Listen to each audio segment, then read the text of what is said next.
Halo, Assalamualaikum warahmatullahi wabarakatuh. Kembali lagi di Love Love Pod. Terima kasih sobat sudah hadir. Semoga sobat selalu diberi kesehatan, selalu dalam lindungan Allah dan diberi rezeki yang berkah berlimpah. Amin ya Allah ya Rabbal Alamin. Bayangkan ya, meninggalkan karir yang gemilang di luar negeri, gaji besar, jabatan, dihormati, dihargai, wah pokoknya memiliki gengsi yang tinggi, sebagai guru besar di universitas ternama, ya. Tapi demi sebuah jabatan, padahal gajinya tidak seberapa, ya. Dibandingkan dia menjadi peneliti dan guru besar di luar sana, tapi dia mau ngambil keputusan tersebut. Apa sih yang dia harapkan menjadi wakil menteri? Ternyata di saat dia dikasih kesempatan untuk bergabung di kabinet Prabowo, dia memiliki satu tujuan, di mana ingin membangun Indonesia dengan ilmu pengetahuannya. Kisah ini tidak hanya tentang pengorbanan, tetapi juga tentang harapan dan semangat untuk mengubah sistem sains dan teknologi di negeri. Tidak lain, tidak bukan, dia adalah Profesor Stella Christy. Apa sih yang membuat ia yakin atas keputusan ini adalah langkah yang tepat? Yuk, simak penuturan dan keterusterangan Profesor Stella di video ini. Langsung tonton videonya.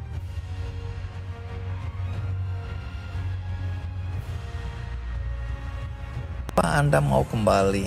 Kenapa mau kembali?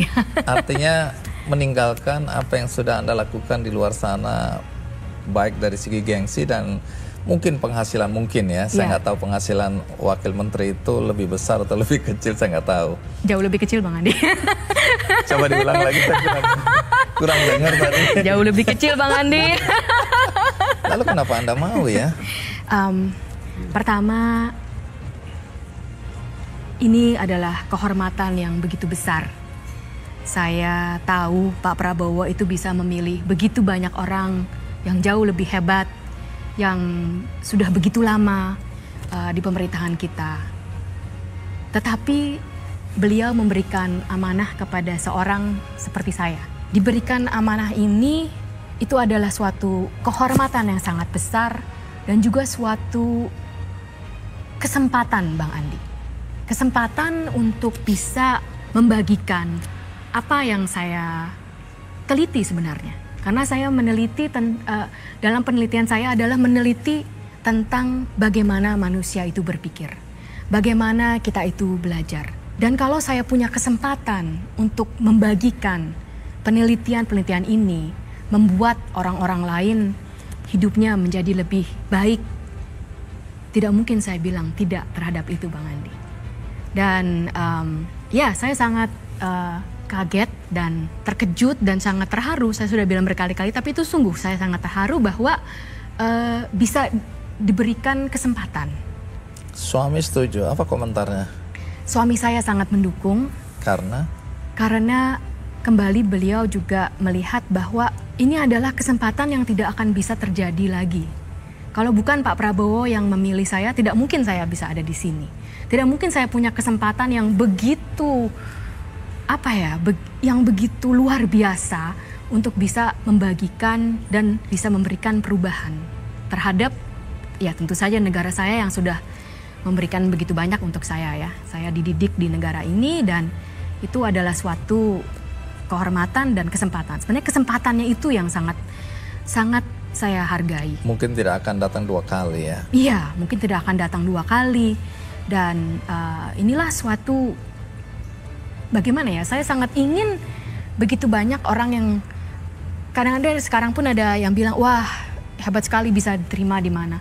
Tapi itu sebenarnya saya sering bilang saya bukan orang nomor 20 paling pintar di Indonesia. Nomor 50 pun saya rasa tidak. Karena ada kesempatan-kesempatan di dunia ini, saya memang pintar-pintar mencari kesempatan seperti beasiswa. Dan bagaimana kita juga bisa melihat apa sistem-sistem apa yang kita bisa gunakan dari penelitian-penelitian ini untuk membangun negara kita. Karena kalau kita lihat dari sistem pendidikan, sains dan teknologi, ilmu kerisatan, Bang Andi, itu sebenarnya kita bisa menggunakan bukti-bukti yang sudah ada sehingga kebijakan kita itu menjadi efisien. Nah inilah menurut saya adalah suatu kesempatan seorang ilmuwan seperti saya yang cukup tahu tentang bukti-bukti ini, apa yang membuat anak lebih pintar, anak PAUD lebih pintar. Dengan cara murah misalnya, itu saya tahu dari bukti-bukti sains ini. Atau apa sistem ekosistem sains yang seperti apa yang sungguh bisa menumbuhkan pertumbuhan sains. Itu juga ada penelitiannya. Kalau itu saya bisa bagikan dan itu bisa mempengaruhi kebijakan-kebijakan kita sehingga lebih efisien dan juga lebih ada gunanya. Itu kesempatan yang luar biasa, Bang Andi. Iya. Itu ya, sobat. Pak Prabowo ini selalu diejek dengan omon-omon. Tapi dari rekam jejak para menteri-menterinya, para bawahan ini, mereka itu selalu memberikan langkah nyata, bukti, data, riset ilmiah. Dan mesti kita akuin, kalau misalnya emang bagus ya kita akuin bagus. Terus ya mana hasilnya? Ya baru berapa bulan sih pemerintah Prabowo bekerja itu, ya terlepas ya waktu opini publik atau isu ada bayang-bayang pemerintahan Jokowi, itu kita lepasin dulu. Yang penting di mana pemerintahan kita memberikan yang terbaik, ya dukung. Jangan selalu dinyinyirin, dibully, dibilang omong-omong gitu. Ini buktinya dia melepaskan gaji yang sangat-sangat besar, prestis banget, sebagai guru besar di luar negeri, profesor gitu. Lepas dia menjadi wamen dan ingin mengabdi, ingin mengembangkan sains dan teknologi dan membantu pemerintah sesuai data, fakta, riset ilmiah sebagai bukti-buktinya. Semoga harapan ini bisa terwujud, Indonesia bisa terus berkembang dan terus maju. Yuk, satu hal ya, saya pernah mempertanyakan juga nasionalisme dari para peneliti ilmuwan Indonesia yang sampai hari ini masih ada di luar sana. Iya. Di beberapa negara, ada dari Jepang, di Eropa sebagian, Amerika yang paling banyak. Iya. Waktu di sini diaspora bertemu, ada acara diaspora, mereka kembali berbagi pengalaman, ilmu ya. Saya mempertanyakan karena waktu saya undang di belakang layar seperti ini, saya bilang kalian ini nasionalismenya dipertanyakan. Karena kalian sampai hari ini punya paten yang begitu hebat, tapi di luar negeri. Kalian melakukan penelitian di luar sana dan dimanfaatkan atau bermanfaat buat negara di mana kalian berada. Harusnya kalian kembali ke Indonesia, bangun Indonesia. Gagah sekali waktu saya nasihatin ya. Nasionalisme kalian tuh kemana selama ini dan seterusnya. Saya bilang, ayo pulang, bangun Indonesia dengan ilmu yang kalian miliki. Mereka tertawa. Dia bilang, Pak Andi, siap, kami akan laksanakan. Jadi ini beberapa teman ini. Gaji kami dibayar atau penghasilan kami diturunkan 10% aja. Jadi dari 100% 10% dibayarkan ke kami. Kami siap kembali. Berarti nggak ada masalah. Saya bilang, ayo pulang. Nah, cuma permintaan kami nih Pak Andi. Kalau di tempat kami sekarang ini, kami minta budget berapa aja dikasih. Kami minta semua sarana prasarana kami dipenuhin. Ya. Teman kami Pak Andi yang pulang ke Indonesia dengan nasionalisme yang Pak Andi bilang tadi harus tinggi tadi, sekarang nganggur. Minta budget susah, minta semua peralatan untuk penelitian susah. Kami ini peneliti. Kalau semua perangkat itu dan budgetnya nggak ada, kami nganggur Pak Andi. Diam menurut saya. Nah, kalau di sini bagaimana Anda melihat penghargaan itu kalau Anda sendiri sekarang menggebu-gebu? Tapi nanti jangan-jangan Anda termasuk yang akan kecewa. Kembali yang saya bilang, kesempatan. Sebagai sekarang sebagai wakil menteri, saya punya kesempatan untuk menggunakan ilmu-ilmu dan bukti-bukti dari ilmiah untuk menginformasikan kebijakan-kebijakan yang bisa kita ambil. Tetapi sebagai ilmuwan, saya terus terang saja punya pendapat yang sama dengan para diaspora teman-temannya Bang Andi. Karena kesempatan untuk melakukan penelitian terus terang saja sangat minim di negara kita. Dan jadi kembali, kalau sebagai ilmuwan saya akan belak-belakan. Susah kalau saya kembali ke Indonesia. Karena saya kan tidak punya kesempatan untuk melakukan ilmu itu. Nah, mungkin karena sekarang saya berada diberikan kesempatan untuk melihat pendidikan tinggi sains dan teknologi ini, kita bisa mempertanyakan kenapa kesempatan itu sangat minim. Memang dana, tetapi selain itu ada yang lebih penting dari dana itu Bang Andi. Saya mulai dari, kalau saya jamin Bang Andi, kalau dana untuk risetnya ini dinaikkan 2 kali lipat, kalau ekosistem kita masih seperti ini, tidak akan ada hasilnya. Itu saya cukup yakin. Ekosistem apa yang Anda maksud ini? Ekosistem yang saya maksud adalah begini. Di hampir semua negara, terutama sekali di negara-negara maju seperti Amerika Serikat, di Tiongkok, di Eropa, di Jepang, di Singapura, sistem sains itu hampir sebagian besar, hampir seluruhnya itu dilakukan di universitas. Jadi yang melakukan penelitian sains dan teknologi itu adalah dosen-dosen universitas. Dan ini menjadi sangat penting karena dosen-dosen universitas itu melakukan penelitian. Saya melakukan penelitian sebagai dosen. Waktu saya mengajarkan, saya mengajarkan berdasarkan penelitian. Berarti berdasarkan ilmu sains yang terbaru. Nah, sehingga itu ada penurunan ilmu untuk menciptakan ilmu baru. Apa itu maksudnya meneliti? Apa penelitian yang paling baru? Kalau dosen-dosen kita tidak melakukan penelitian, mereka hanya menggunakan yang sudah baku dari dulu. Mungkin sudah ketinggalan. Karena ilmu itu berubah terus. Jadi kalau kita tidak melakukan penelitian, kita tidak bisa mengajarkan kepada mahasiswa yang baru. Sehingga ini jadilah lingkaran yang, terus terang saja lingkaran yang buruk.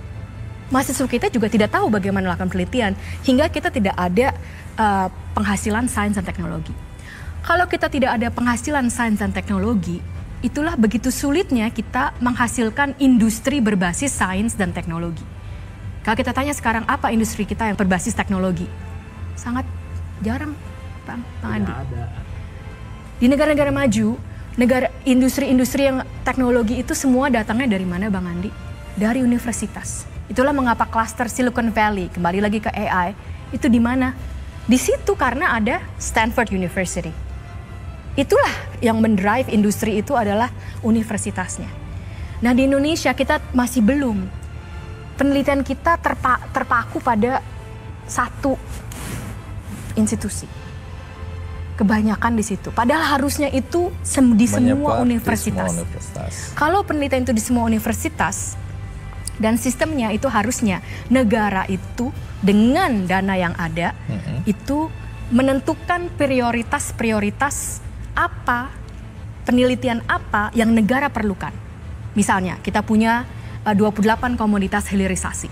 Ini berarti negara kita sangat kaya terhadap bahan-bahan itu, mineral seperti silika, bauksit, nikel, ataupun juga dari rumput laut.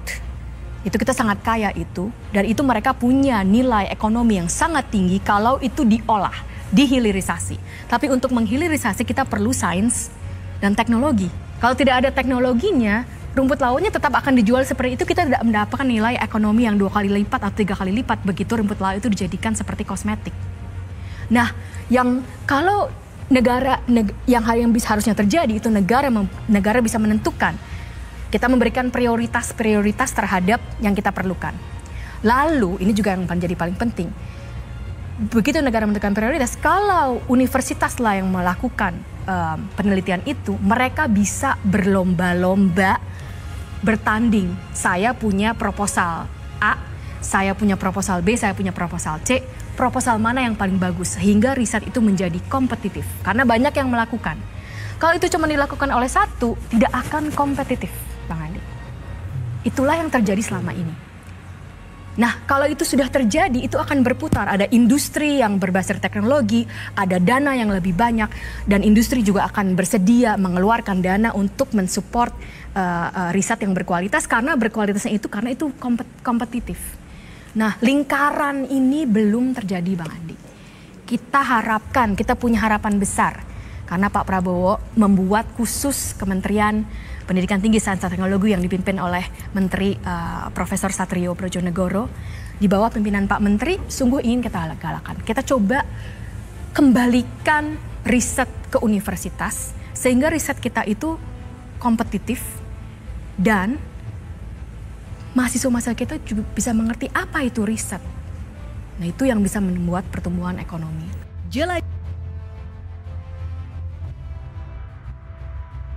Nah itu ya sih, sobat, ternyata emang sistem riset di kita itu ya perlu dibenahi.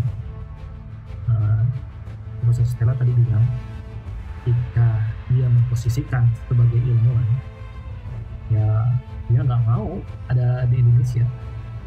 Dan kalau misalnya sistem risetnya tidak dibenahi dulu, karena emang ekosistem riset di universitas-universitas kita itu ya kacau beliau gitu, kacau balau. Ya tidak kebayang bang tadi kalau dana riset ditingkatkan 2 kali lipat, tapi ekosistem kitanya tidak terbentuk, ya akan percuma, sia-sia hasilnya. Tapi dengan adanya Menteri Sains Teknologi ini, ya, mudah-mudahan Pak Prabowo beserta para menteri-menterinya bisa mewujudkan hal yang positif dan bisa membangun sains dan teknologi Indonesia yang lebih maju.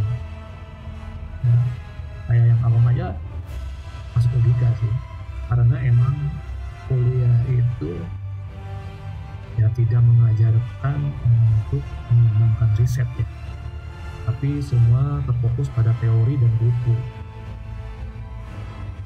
Bahkan ya hasil-hasil riset ya, jarang sih ya, kecuali ya itulah sobat, pokoknya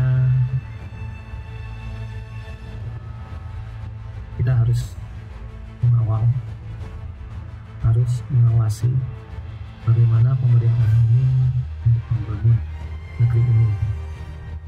Profesor Stella aja yang punya jabatan tinggi, guru besar, profesor di luar negeri, dia mau berkorban atau mengorbankan dirinya menjadi menteri di Indonesia ini, wakil menteri di kabinet Prabowo ini, hanya ingin memajukan Indonesia sesuai dengan sains dan teknologi, dan ingin menerapkan dan menyebarluaskan ilmu yang dia selama ini dapatkan dari hasil riset, fakta, dan data.